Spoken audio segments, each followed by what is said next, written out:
संस्कारी बेटी, इतना गुणवान बेटी जवन माँ बाप भी पैदा कैले हुई ना वो धन्य हुई। ऐसा कुछो नहीं खे शमशेर, वैष्णवी अनाथ वारी।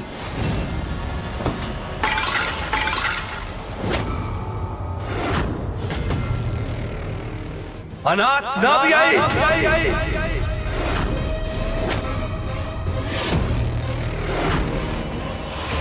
कहत रहनी षष्ठी, जब कार्तिक जब कमरा के बाहर निकल के आई हैं तो वैष्णवी के ना बल्कि हमार कठपुतली बन के आई हैं। अब तो देखत जा कि कैसे हम तोहार वैष्णवी के जीवन से दाम्पत्य सुख मिटा के ओकरा में घुटन और भय भर देम। एक खरीदल दासी के जैसन जीवन हो जाई ओकर। माते ऐसन का कहीं नहीं रहुआ कार्तिक के विचार के साथ।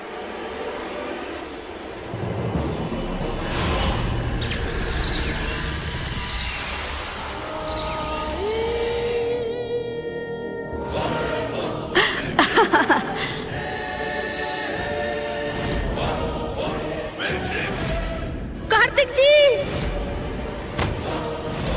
कार्तिक जी।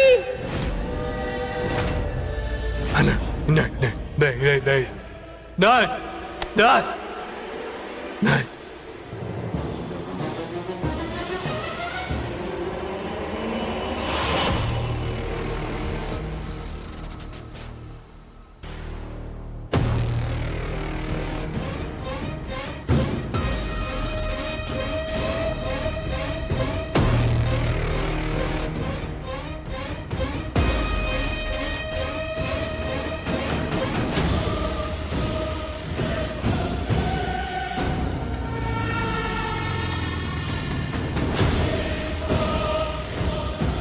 अब तू ऊ देखब जौन हम तोहरा के दिखाई।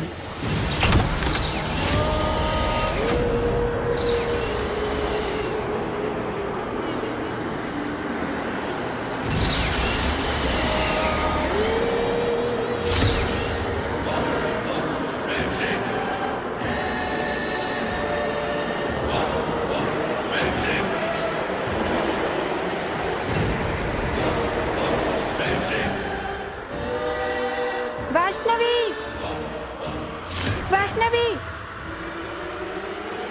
वैष्णवी, प्लीज प्लीज हमार हेल्प कर दो। हाँ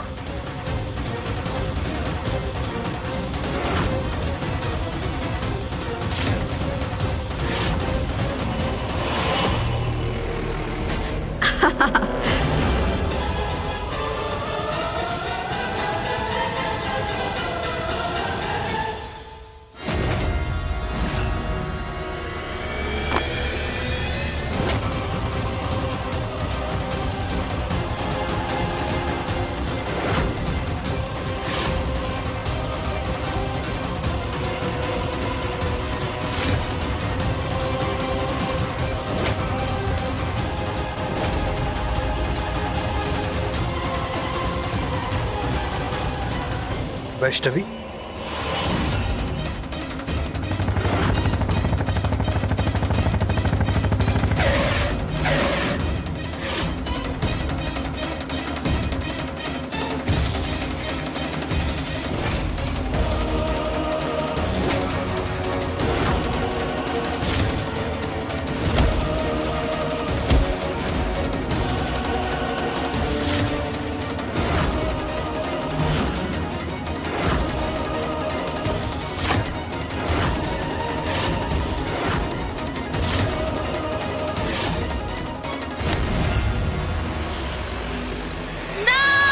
नहीं।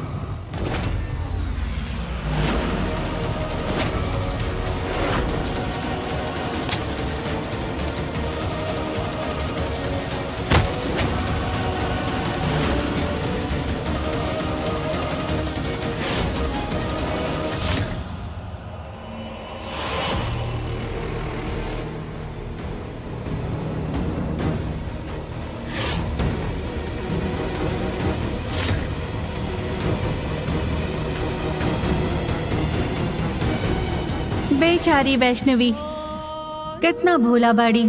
टीना से तो ओकरा के खतरा बा, लेकिन साथ ही साथ वो भला इंसान के फायदा कोनो और भी उठा सकेला।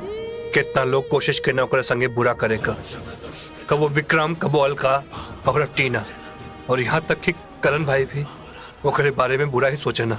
घर वाला बाहर वाला हर तरफ से हमरे वैष्णवी के खतरा बा, हर बार ओकरे जान पर बनावेला। और वैष्णवी सबके माफ कर देली, सब पे भरोसा कर लेली। इतना भोली बाड़ी कि ओकरा अपन अच्छाई के कारण केहू के बुराई नजर ना आवेला। लेकिन हम ओकर पति बानी, हमरा के कुछ करे के पड़ी, हमरा ओकर रक्षा करे के पड़ी, दुनिया वालों से भी और अपन खुद के भोलेपन से भी। ना ना, हमारे के बचाव के पड़ी तो के हमें के करे के पड़ी सब कुछ। लेकिन अगर ए बे तो के केहू नुकसान पहुंचावे के कोशिश करी तो हम ओकरा के मार डालब, खत्म कर देब ओकरा के। लेकिन अब तोहे भी कौनो गलती ना करे देब। बहुत हो गल विश्वास और अविश्वास का खेल, बहुत कर ले तू गलत लोगन की माफ। अब तू है करबो जौन तोहरे भला खातिर हुई। और तोहार भला सिर्फ हम जानतानी, और तोहर भला सिर्फ हम जानीला। यही खातिर तू ओहे करबू जौन हम चाहम। और एक खातिर तू है करबो जौन हम चाहत बानी। रक्षा करल और स्वामीगत होकर स्वतंत्रता छीन लिहल, एकरा में अधिक अंतर अधिकारात्मक प्रवृत्ति में एक छोटा सा विरोध भी जानलेवा होला। और कार्तिक अब उहे मार्ग पर बा, ओकरा केहू न रोक सकेला। यदि केहू रोक लसता तो हम ओकरा के ना रोके देम। इरवा का हो गल कार्तिक जी, इतना गुस्सा काहे करता ने? के हमरा के पहला बेर अनाथ बोलता। राव ऐसे प्लेट फेंकला से हमार सच्चाई तो ना बदल जाए अनाथ ना। ना हो तू वैष्णवी, दोबारा कबो मत कही।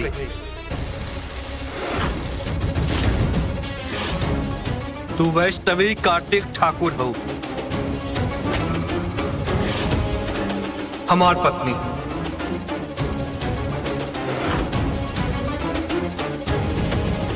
यह तोहर पहचान बा, और जब तक हम जिंदा बानी तो अनाथ ना हो सकेलू। हाँ,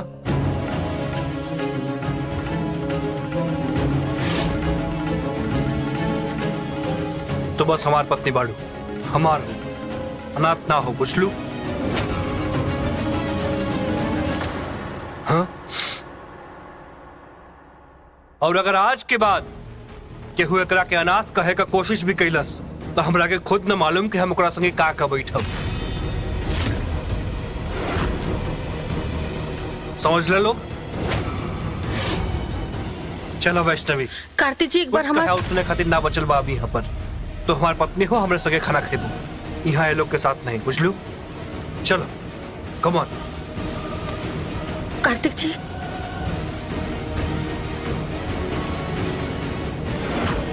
हाय मोरी मैया, इतना प्यार! अरे हमसे तो सहले नहीं खेजात, बहुत बदल गई बा। वापस लाइन पे लाए के हियो के।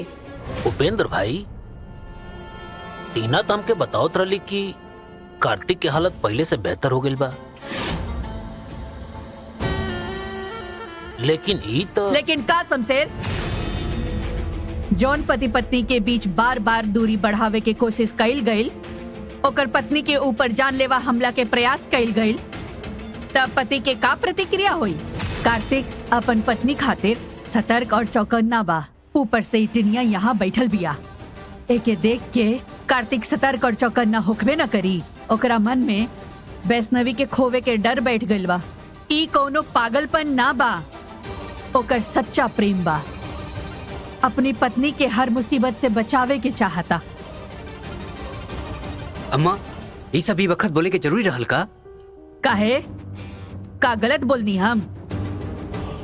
सच्चाई बहुते कड़वा होला उपेंद्र, सुन के मिर्ची ते लगबे करी ना।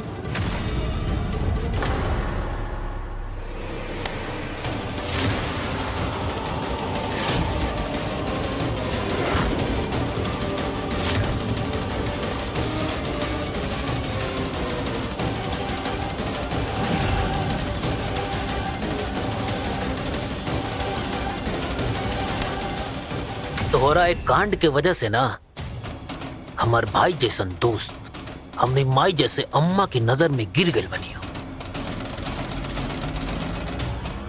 एकर सजा तो तोके मिली ना। हाय मोरी मैया, ई का हो? भाई साहब रोकी, ई का करता नहीं? अरे शमशेर ई का करता? रोकी, रोकी। अरे छोड़ो शमशेर, छोड़ो। उठो, उठो, का उठो। करता यार? ये सब करे के जरूरी बा का? मत रोकिए अंकल। जौन दर्द हम क्रैच के खो के पहले बानी, ओकरा आगे ई दर्द कुछो नहीं खे। खाल उधेड़ दी पापा हमार, खाल उधेड़ दी। नहीं के जिए के हमरा। हम अपना बेवकूफी से अपन परिवार के खो देले बानी। ऐसा लाइफ जियला से बेहतर बा कि हम मर जाए।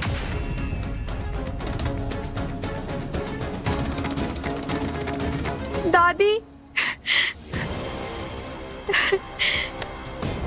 दादी, हम सुनले बानी श्री कृष्ण ने शिशुपाल के 100 गलतियां माफ कैले बानी। का हमार एगो गलती माफ नहीं के हो सकत दादी?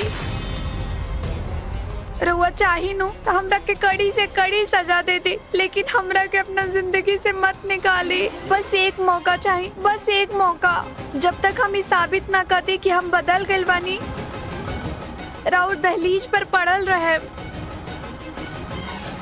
पर हम यहाँ से कहीं ना जाए, कहीं ना जाए दादी। दादी, दादी। उठा बेटा, अब तोहरा के और शर्मिंदा होवे की जरूरत नहीं है। काहे कि हम सब जान चुकल हैं कि तारा अपना गलती के एहसास हो गईल बा।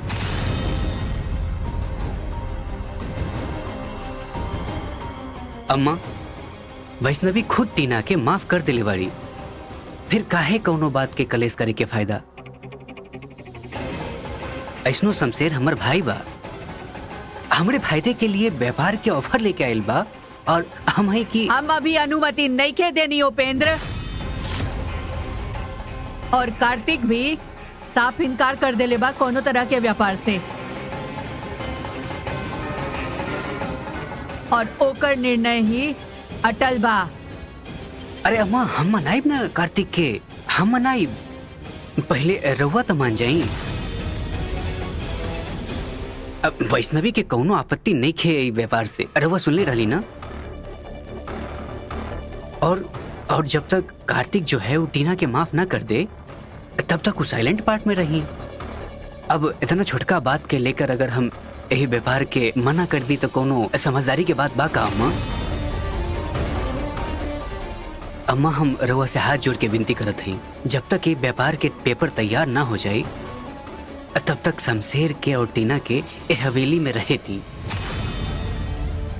उहे अतिथि सत्कार के साथ जैसन हमार खानदान के परंपरा रहल बिया। बारे पति देव, हमरा खातिर ना सही, लेकिन व्यापार खातिर तो अपना अम्मा के खिलाफ खड़ा भई नहीं रहुआ। अरे राउर तो आज नजर उतारे जी। अम्मा सुना तो सही। अरे यार उपेंद्र, हम नहीं चाहत कि हमरा वजह से तोरे घर में कलेश हो। अरे नाना शमशेर, कैसन बात करत तार? तू हमार भाई नहीं खोका, इतहार घर नहीं खे। अब तू अम्मा के ठीक से जानत हूँ ना कि उनकर स्वभाव कैसन बिया। ऐसने में वो कहावत सुनले बाड़ो कि ना, बड़े बुजुर्गन के गाली घी के नाली। भाई तू और टीना इहे घर में रहबू, ई हमार अंतिम फैसला बा, बस। चलो ठीक बा, तू इतना जिद करता रहता, हम तब तक ही रहें जब तक पेपर वर्क नहीं के हो जाता। हाँ आई खाना खाइल जा, है ने आई? चला आई। खाना खाते ही चला। आओ बेटा। हम कहत बाड़ी टीना वो भरोसा करके तो फिर से गलती करत बाड़ू। वैष्णवी, ओकरा आंसू पर मत जा यार। हम जानत बाड़ी ओकरा के बचपन से जवन चीज पावल चाहे ले ओकरा हासिल करे बदे उ कोनो हद तक जा सकेले। इतना चाल चले बाऊ तोहरे खिलाफ, हमरा के समझ में ना आवत बाकी तो ओकरा के माफ कहे।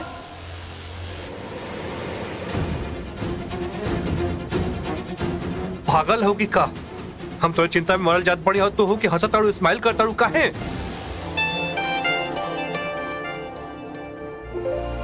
अभी क्या करताड़ू तू? प्यार, जब रउआ हमारे से चिंता करेनी ना, तब भैया कसम बहुत अच्छा लागे नी।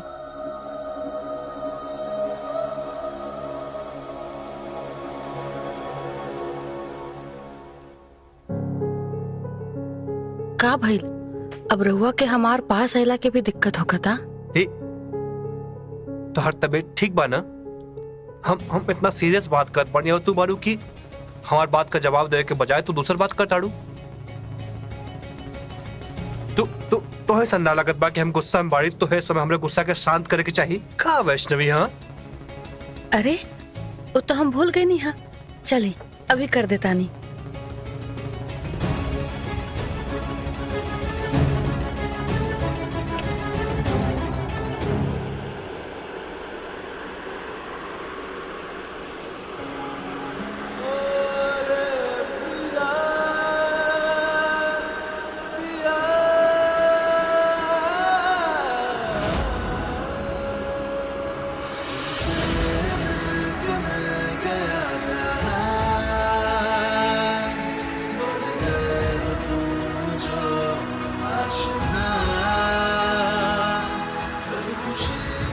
एकरा से गुस्सा ठंडा भइल कि कोनो और इंतजाम करी रहुआ खातिर।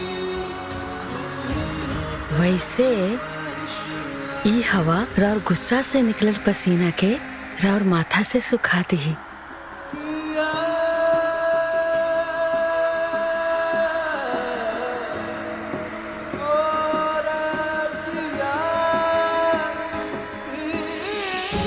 और ये गुलाब के भीना खुशबू से राउर मन भी शांत हो जाए।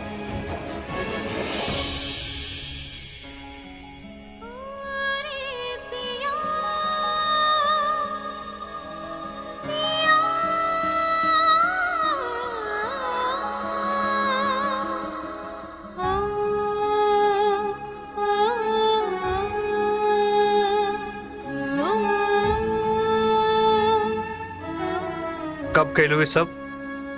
फिर से सवाल? तू फिर से कोनो जवाब ना देहलू। देने तब जब राउर गुस्सा में इतना प्यार बा तो ओकर जवाब भी तो प्यार से दिहल जाला ना। और राउर सारा सवाल के जवाब एके गो बा हमरा पास, और ई हा कि हम रउआ से बहुत बहुत बहुत प्यार करेनी कार्तिक जी। राउर सोच से भी ज्यादा।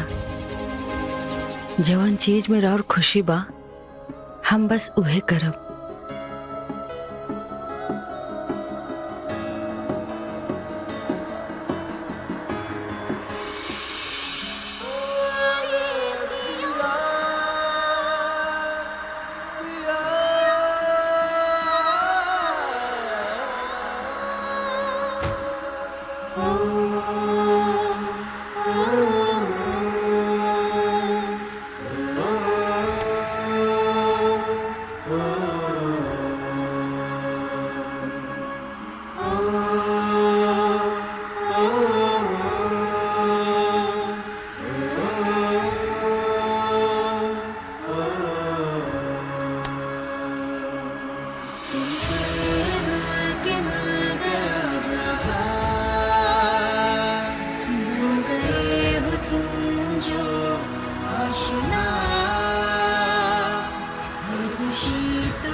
रामलीला की जमीन की बात कैलू का वो लोग से? समिति वाला लोग पूछा था कि का निर्णय बा वो लोग के? अब नवरात्रि तो नजदीकी बा, आए वाला ही बा। थोड़ा समय दी, हम रउआ के जल्दी बताई भा। अच्छा अच्छा अच्छा, ठीक बा ठीक बा।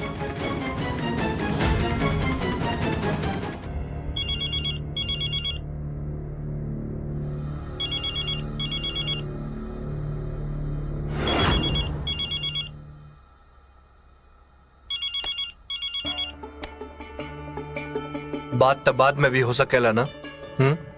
कोनो जरूरी कॉल होखे ता? ए पल से ज्यादा जरूरी? रउआ से ज्यादा जरूरी तो हम खुद भी ना है।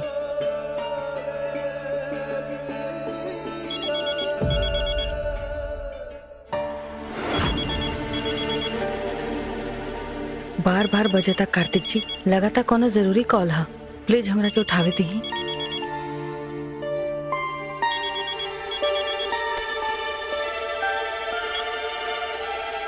हेलो मौसी। हाँ गुड़िया, वो रामलीला की जमीन की बात कैलू का वो लोग से? समिति वाला लोग पूछा था कि का निर्णय बा वो लोग के। अब नवरात्रि तो नजदीके बा, आए वाला ही बा। दादी से बात करे के मौका ना मिलल है मौसी, थोड़ा समय दी, हम रवा के जल्दी बताएब। हाँ अच्छा अच्छा अच्छा, ठीक बा ठीक बा। बात भइल हमार गुड़िया से, वो जल्दी ही बड़की मालकिन से बात करके बताई है। ठीक बा। हाँ, नमस्ते। जी जी नमस्कार। एक तरफ माँ जी और बाबूजी उस जमीन पे शमशेर काका के साथ व्यापार करे के चाहत बाड़न, और दूसरा तरफ गांव वाला भी वही जमीन की आस लगा के बैठल बाड़न। अब हम का करी मैया?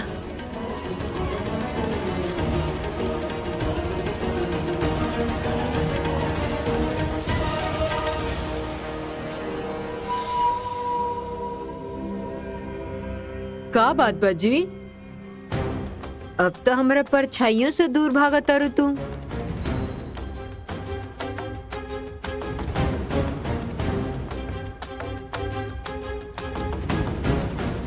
तोहार तो रंग ढंगे बदल गइल बा। इससे दिखाओ तो जैसे हमके जानते नहीं को। रउआ जैसन सोचता नहीं वैसन कुछो नहीं का आंटी। हाँ, तो फिर बताओ ना कैसन बा? हम सच एक्सेप्ट कर लेले बानी कि वैष्णवी क्राच खातिर बनल बाड़ी, और ये बेटर होई कि रउआ सच एक्सेप्ट कर ली प्लीज। ठीक बा। ए रुको जी, अबे खेल खत्म नहीं किया भाई, इतना जल्दी हार मान गई लो तू? अरे हम तू मिल के अबो भी उ वैष्णवी के हरा सकेनी जा, उ पा सकेनी जा जौन हमनी के चाही।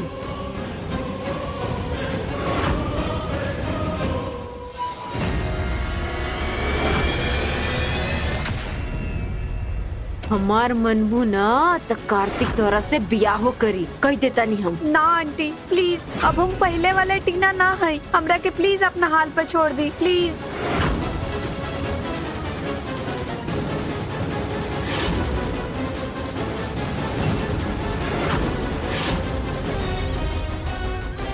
अब हमार चाहत बदल गल बा आंटी, हम हारल नहीं की, बस बदल गल बानी।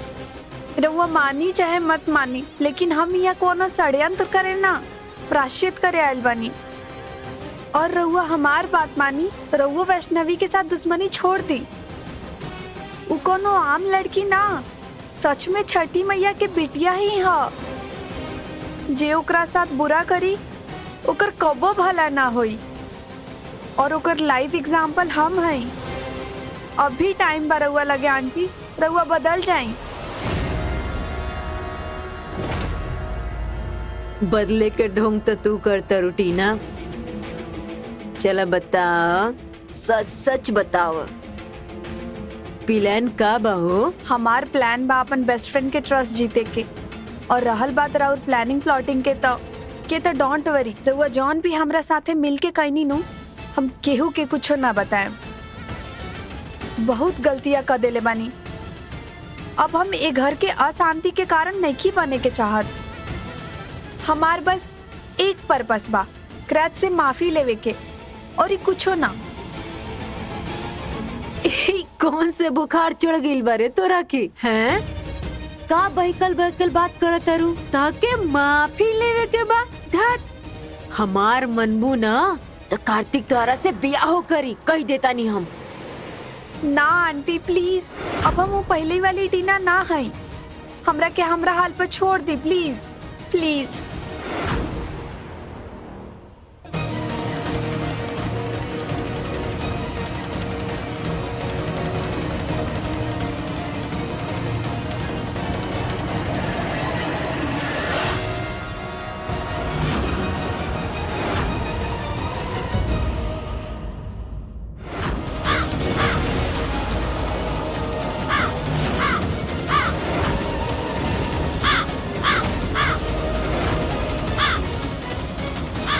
इतना देर रात के कौवा कहाँ से आ गई? जीवन भरी डर के साथ रउआ ना जी सके नहीं कार्तिक जी। हम रउआ के डर से निजात दिलाए